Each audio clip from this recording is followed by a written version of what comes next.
नमस्कार, मी जयंत लंगडे. आपण पाहत आहात लोकसाम्राज्य.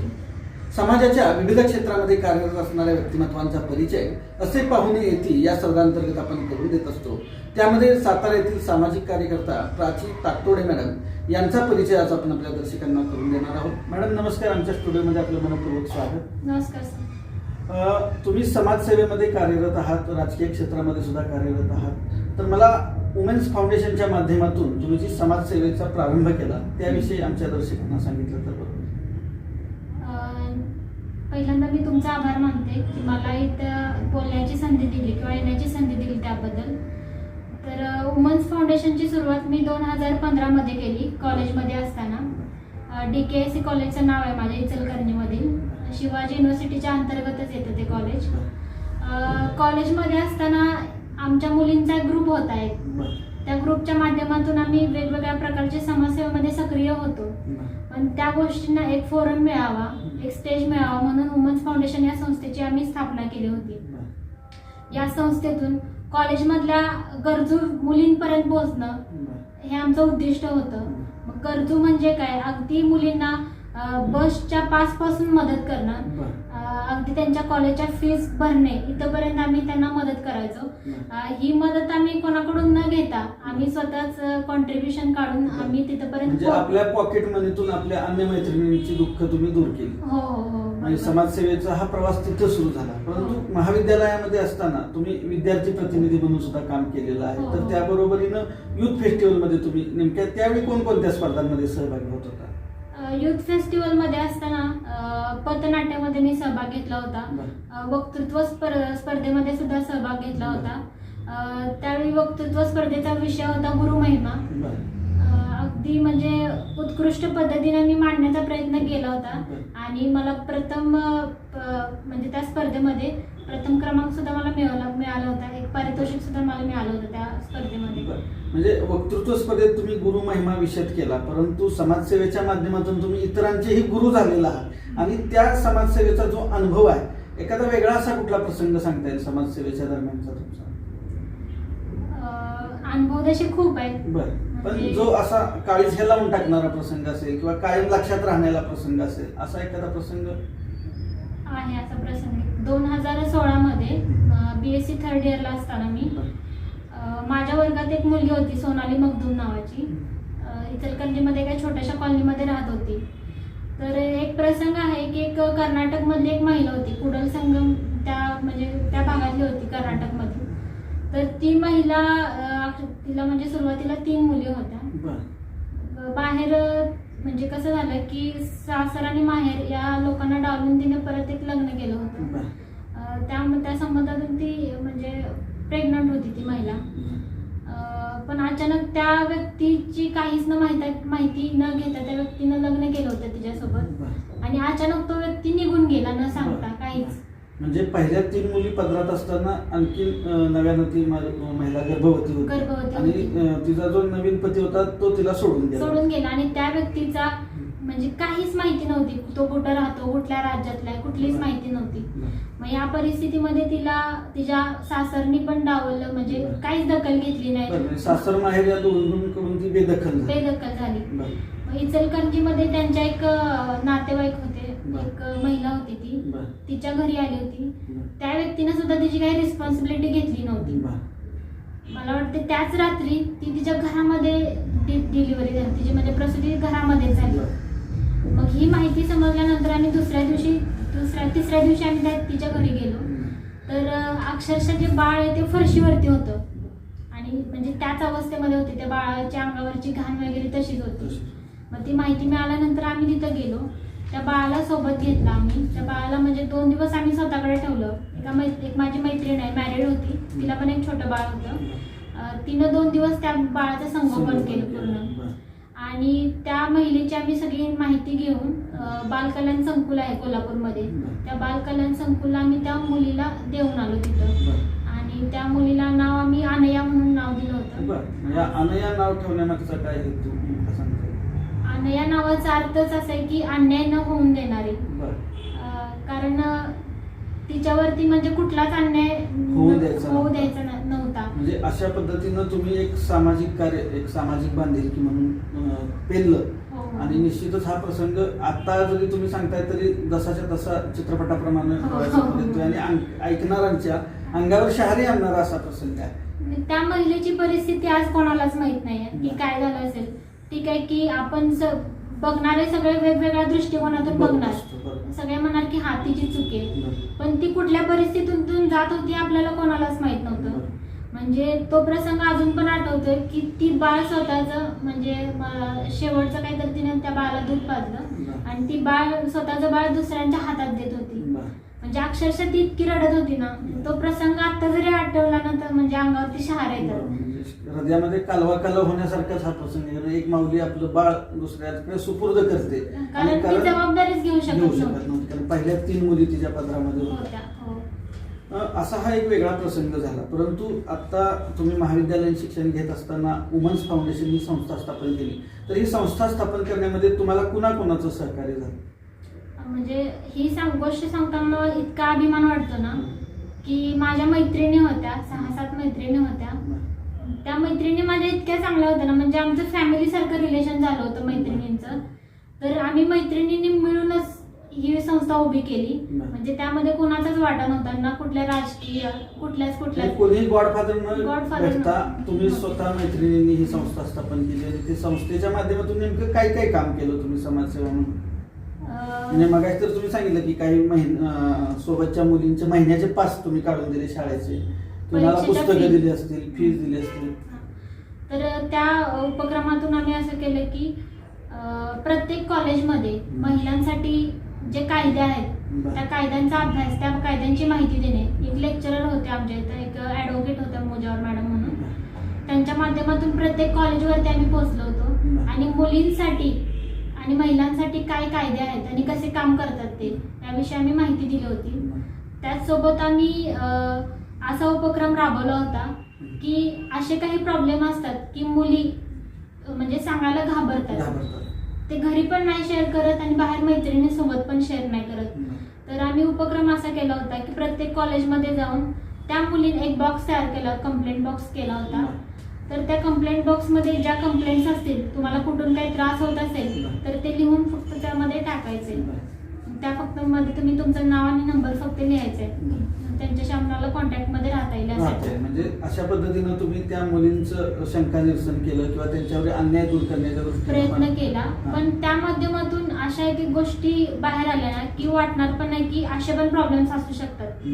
म्हणजे घरातल्या घरात अगदी म्हणजे तिचं नाव नाही सांगणार, एक मुलगी होती इचलकरंजीमधली, तर तिला तिच्या काकांकडून त्रास होता. म्हणजे जवळच्या नातेवाईकांकडून सुद्धा अन्यायाचे प्रसंग होत असतात आणि ते उघड करू शकत नाही. उघड करू शकत नाही. ते माध्यमातून त्या कळालं. पण होतं कसं, एकतर तिचे ते मोठे काका होते आणि तिच्यावरती ते असे प्रसंग करतात हे ती कोणालाच सांगू शकत नव्हती. म्हणजे समाज विश्वासही ठेवू शकत नाही किंवा घरातले मंडळी सुद्धा विश्वास ठेवू शकत नाहीत. अशा परिस्थितीत त्या मुलीला तुम्ही धीर देण्याचा प्रयत्न केला. हो. मग हे सामाजिक कार्य सुरू असतानाच तुम्ही तुमची शैक्षणिक कारकीर्द कशी केली? म्हणजे तुम्ही BSc ही पदवी मिळवलेली आहे, परंतु ते करत असताना शैक्षणिक अनुभव कसा होता? शैक्षणिक अनुभव इतका काही म्हणजे ठीक होता. म्हणजे कसं झालं की एकतरी BScला म्हणजे जाण्याचं माझं काही स्वप्न नव्हतं पहिल्यापासूनच.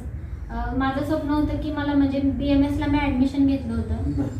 म्हणजे ॲडमिशन प्रोसेस सगळी झाली होती. पण असा काही म्हणजे वैयक्तिक प्रसंग आला की परत BScला आले मी. BScला आल्यानंतर म्हणजे जे माझं कॉलेज आहे ना, DKSC कॉलेज, ते कॉलेजचं एक बॅकग्राऊंड असं आहे ना, तिथं जे घडलेत ना ते सगळे आमदार आणि सगळे नगरसेवकच घडलेत त्या कॉलेजमधून. लोकप्रतिनिधी घडवणारी कार्यशाळा आहे ती.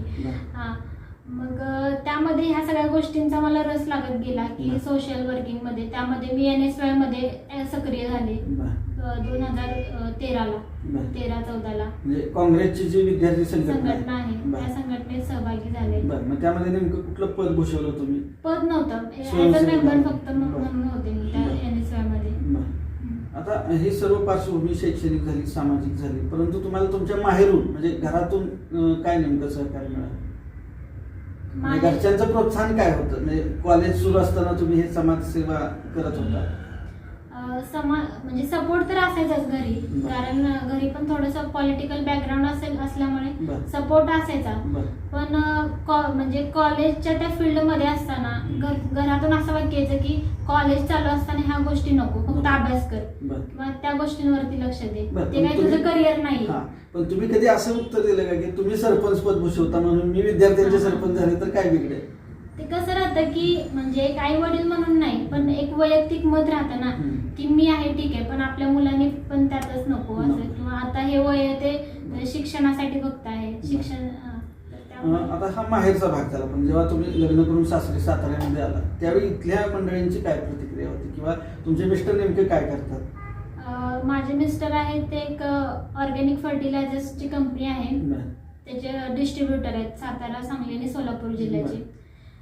म्हणजे मी इतकी नशीबवान आहे ना की म्हणजे माहेर आणि सासऱ्यात कुठलाच फरक नाहीये. म्हणजे माहेरचे जसे लोक आहेत तसेच माझे सासरचे. तशाच पद्धतीने सांभाळून तुम्हाला तुमचे सगळे छंद जोपासण्याला. कारण आता मी इथं बसण्याचं म्हणजे श्रेय आहे ते माझ्या म्हणजे सासूबाई आणि माझे मिस्टर, त्या दोघांनाच हे श्रेय आहे. कारण ते इतकं सपोर्ट करतात ना मला की प्राची तू हे केलं पाहिजे किंवा तू इथं गेलीच पाहिजेस. म्हणजे घरातल्या कुठल्याही अडचणी असतील तर तू नको थांबू, तिथं आम्ही आहे, तू पुढे जा. म्हणजे असं पाठबळ देणारी घरची मंडळी आहेत म्हणून तुम्ही समाजकार्यामध्ये यशस्वी होता. तर नुकतीच तुम्ही काँग्रेसची जिल्हाध्यक्ष पदाची निवडणूक दिलेली आहे, पण त्या निवडणुकीमध्ये तुम्ही सहभागी होता उमेदवार म्हणून. तर तो अनुभव काय थोडा दर्शकांसाठी आमच्या सांगितला तर बरं. अनुभव खूप चांगला होता, कारण म्हणजे मला वाटते की ह्या क्षेत्रातला सगळ्यात बेस्ट अनुभव होता माझा तो. कारण पहिल्यांदा मी अशी इलेक्शन किंवा इलेक्टेड होऊन एका ठिकाणी जाणं ही थोडीशी एक वेगळी गोष्ट राहते. मी जिल्हाध्यक्ष पदासाठी फॉर्म भरला होता. जिल्ह्यातून जवळजवळ जिल्ह्यासाठी कॉम्पिटिटर म्हणून एक 6 ते 7 लोक होते माझ्यासोबत. ती इलेक्शन लढवताना एक आम्हाला टार्गेट होतं की जास्तीत जास्त युथ पर्यंत आम्हाला पोहोचायचं होतं. आणि ती सगळी प्रोसेस होती ती ऑनलाईन होती. कारण तो जो वोटर आहे आपल्याला जो मत देणार आहे तो व्यक्ती तिथं असावा, म्हणजे असायचा तो व्यक्ती उपस्थित असला पाहिजे. वोटिंग घेत असताना वोट वगैरे मतदान ह्या सगळ्या गोष्टी झाल्या, पण एक दुसरी गोष्ट काय समोर आली की युथ मध्ये किती प्रॉब्लेम्स आहेत सध्या. कारण आम्ही गेलो आणि सांगितलं की आम्ही अशाशी इलेक्शन चालू आहेत आणि तुम्ही आम्हाला वोट करा, तर ते आम्हाला सांगायचे की आमचे असे प्रॉब्लेम आहेत, तुम्ही काय करू शकता आमच्यासाठी. मग यामुळे काय झालं की प्रत्येक तालुक्यामध्ये एक बघायला मिळालं की कुठल्या ठिकाणी नेमक्या कोणत्या समस्या आहेत. अवर्षणग्रस्त पण भाग आहे आपल्याकडे आणि भरपूर पाऊस होणार पण आपल्याकडे तालुका आहे. प्रादेशिक बघितलं तर इकडं आपण बांगनोली सारखा भाग बघतो आणि या साईडला म्हसवड सारखा भाग बघतो. प्रत्येक ठिकाणी वेगवेगळे प्रॉब्लेम आहेत. आता तो पाटण साईडचा भाग वेगळा, म्हणजे बऱ्याच ठिकाणी फिरणं पण झालं आणि त्यातून समजलं की प्रत्येक तालुक्यामध्ये तिथल्या युथचे प्रॉब्लेम काय आहेत नक्की. म्हणजे यातनं जास्त मला आनंद वाटतोय की आपण तिथपर्यंत पोहोचलो. परंतु साधारण युवा पिढीच्या आताच्या समस्या कोणत्या निदर्शनास आल्या तुमच्या? म्हणजे समजा बेरोजगारी असेल किंवा शिक्षणाबाबत योग्य मार्गदर्शन मिळत नाही, तर त्याबाबतचं तुमचं अनालिसिस काय आहे? सगळ्यात प्रकर्षानं जाणवले असेल तर ती बेरोजगारीची समस्या जास्त जाणवली. कारण आता बघतोय आपण सध्या की मुलं 28, 29, 30 वर्षाची झाली तरी त्यांना नोकऱ्या भेटत नाहीयेत. आणि आपण आता जी महागाईचा रेट बघतोय वाढतोय त्याप्रमाणे मिळणारा पगार यातून म्हणजे कुठलंच काही बॅलन्स समतोल साधता येत नसल्यामुळे मुलांची खूप नाराजी आहे की बेरोजगारांची संख्या वाढत चालली आहे. रोजगाराबद्दल मुलं खूप नाराज आहेत. कारण ठीक आहे की तो झालाय BA BCom BSc झालाय आणि 8,000-10,000 वरती कुठलीच फॅमिली नाही चालू शकत. आता जास्तीत जास्त माझं म्हणजे जे लीडर्स आहेत आपल्या महाराष्ट्रामध्ये पॉलिटिकल लीडर्स असतील किंवा प्रत्येक वेगवेगळ्या मोठ्या क्षेत्रात काम करणाऱ्या व्यक्तींना माझं असं सांगणं आहे की जास्तीत जास्त रोजगार उपलब्ध करून द्यावा त्यांनी मुलांना आणि त्यांच्या पण समस्या जाणून घेतल्या पाहिजेत. कारण आता कसं झालंय की कंपन्यांमध्ये ठीक आहे हा लेट आलाय ना, ठीक आहे म्हणजे आता रिजेक्ट करा किंवा त्याला काढून टाकलं पाहिजे. म्हणजे बेरोजगारीची कुऱ्हाड अशा पद्धतीनं लोकांना बस. परंतु नोकरीच हवी यापेक्षा नोकरदार निर्माण करण्याबरोबरच उद्योजक निर्माण व्हावेत अशा दृष्टीनं तुम्ही काय नियोजन कराल, किंवा त्या दृष्टीने एक युवा नेता किंवा विद्यार्थ्यांची प्रतिनिधी किंवा युवा पिढीचा प्रतिनिधी म्हणून तुमचं नेमकं काय धोरण असेल किंवा तुमच्या त्याबाबतच्या काय नियोजन आहे? आता छोटे व्यवसाय आहेत, त्याच्याबद्दल प्रशिक्षण बरं. हे आपण राबवलं पाहिजे आता सध्या. बरं. ही खूप आणि कसं आहे की प्रत्येकामध्ये कला लपलेली आहे, त्या कलेला वाव पण आपण दिला पाहिजे. एखादा जगातला एक उत्कृष्ट लोहार होऊ शकतो, एखादा सुतार होऊ शकतो, कुंभार होऊ शकतो. पण झालंय कसं की एक ट्रेंड आहे की मी डॉक्टर असलं पाहिजे, मी इंजिनियर असलं पाहिजे. कारण एखाद्याची कुवत नसताना सुद्धा तो त्या कॉम्पिटिशन मध्ये जातो आणि तो त्याच्या भविष्याचं नुकसान करून घेतो. म्हणजे त्याचा कल कशाकडे आहे हे न पाहता केवळ शेजारचा मुलगा त्या कोर्सला गेलाय किंवा शेजारच्या मुलानं सायन्सला ऍडमिशन घेतलं म्हणून आपल्याही मुलाला तिथं ऍडमिशन घ्यायचं. परंतु BSc झाल्यानंतर नेमकं काय करिअर विषयक नोकरी मिळू शकते किंवा करिअर विषयक नेमकी काय उपलब्धता आहे याबाबतचं कुणालाही मार्गदर्शन केलं जात नाही. म्हणजे कदाचित शिक्षकांकडूनही केलं जात नाही, पालकांकडूनही केलं जात नाही. मग अशा परिस्थितीत एक युवा प्रतिनिधी किंवा युवा नेता म्हणून तुम्ही त्याबाबतची भूमिका काय घ्याल? मी सांगितलं ना की असेच आपण अभियान राबवायचे की त्यांच्या शिक्षणाचं महत्त्व समजलं पाहिजे. म्हणजे असं नाही की मला खूप समजले किंवा मी सगळ्या गोष्टी सक्सेस झाले अशी गोष्ट नाहीये, पण मला काय प्रॉब्लेम फेस करायला लागले हे मला पण माहिती आहे. आता आज मी BSc झालेलं आहे, मी काय नंतर MSc केलेलं नाही किंवा मी लेक्चरर्स झालेलं नाही, तर मग BSc ला मी का गेले? आज जर मी BA ला गेले असते आणि BA ला जाऊन समजा की वेगळ्या क्षेत्रात मी काम करत असते तर मी BA करून काय केलं? तर मुलांना सांगितलं पाहिजे की तुम्ही हे शिक्षण घेताय ना, ह्या शिक्षणानंतर काय करणार आहे आणि त्यातून तुम्हाला रोजगार कसा उपलब्ध होणार आहे. बरं, म्हणजे आताचं जे शिक्षण आहे ते करिअर विषयक किंवा विद्यार्थ्यांना स्वयंरोजगार निर्माण करणारं शिक्षण नाहीये आणि ते शिक्षणापेक्षा करिअर ओरिएंटेड किंवा स्वतःच्या काहीतरी कमवता आलं पाहिजे अशा पद्धतीच्या शिक्षणाची गरज आहे समाजाला. आणि पालकांनी पण कसं आहे की त्या मुलांमधली कला ओळखली पाहिजे की नक्की तो काय करू शकतो. किंवा ठीक आहे आपण सांगितलं की नाही तो माझ्या मित्राचा मुलगा इंजिनिअरिंगला गेलाय, तू पण इंजिनिअरिंगलाच गेलं पाहिजे, पण तो कॅपेबल आहे का त्याच्यासाठी किंवा ऍटलिस्ट त्याच्यामध्ये दुसरी कुठली कला आहे का हे पण आपण अनालिसिस केलं पाहिजे. म्हणजे एखादा चांगली मोटर दुरुस्त करू शकतो, एखादा चांगला मोबाईल दुरुस्त करू शकतो, परंतु त्याला असा दाट्या त्याच्या पालकांकडून असतो तू डॉक्टरच झाला पाहिजे किंवा वकील असतात त्या वकिलाची मुलं पुन्हा वकीलच होतात, परंतु त्या वकिलाच्या मुलाला गायक व्हायचं असतं असे कदाचित असेल. मात्र हे अशा पद्धतीनं जर करिअर फसत गेलं तर त्यातून विद्यार्थ्यांमध्ये किंवा युवा पिढीमध्ये नैराश्य येऊ शकतं. आणि बऱ्याचदा असं होतं, आता मगाशी तुम्ही सांगितलं तसं की माझा शेजारी BCom ला गेलाय म्हणून मी पण BCom ला जायचं किंवा माझी मैत्रीण BSc ला गेली म्हणून मी सुद्धा BSc ला गेले, परंतु त्या सायन्सला गेल्यानंतर तिथलं जे काही फिजिकल केमिस्ट्री मॅथ्स असेल तर त्यांची जर समीकरणं व्यवस्थित जुळली नाही तर करिअर फसू शकतं. तुम्ही शैक्षणिक क्षेत्रामध्ये कार्यरत होता, त्याचबरोबर समाजकारणामध्ये कार्यरत आहात, आता राजकीय क्षेत्रामध्ये मोठी महत्वाकांक्षा घेऊन तुम्ही उभारलेला आलेलं नेतृत्व आहात.